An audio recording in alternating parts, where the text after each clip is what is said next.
నోరు తెరవని జనసేన గురించి మీరు టార్గెట్ చేస్తారు. మేము భయపడతామన్నా? నేను పార్టీ పెట్టాను అంటే చచ్చిపోవడానికి సిద్ధపడే పార్టీ పెట్టాం.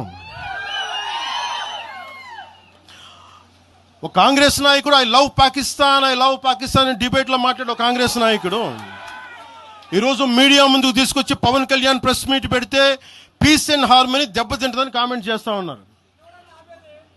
మనల్ని ఎవరు ఆపేది? అంటే వీళ్ళందరికీ ఐ లవ్ పాకిస్తాన్ అంటే వీళ్ళకి అసలు లోపటి నుంచి మొత్తం కదులుతూ ఉంటాయి అందరికి. అంటే ప్రెస్ మీట్ పెడితే పీస్ అండ్ హార్మనీ, మీరు ఐ లవ్ పాకిస్తాన్ అంటే ఇట్స్ ఓకే.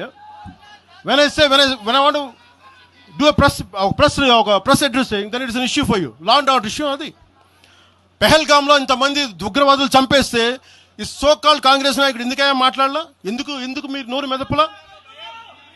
ఇప్పుడు కూర్చోబెట్టి మీకు ఐ లవ్ పాకిస్తాన్ వస్తుందా? మీకు ఆంధ్రాని ద్వేషించండి, ఆంధ్రావాణి ద్వేషించండి, జనసేనని ద్వేషించండి, అక్కడెక్కడో దూరంగా బాంబులు పెట్టే పాకిస్తాన్ మటుకు మీరు ప్రేమించండి. అది కాంగ్రెస్ నాయకులు చేసేదా?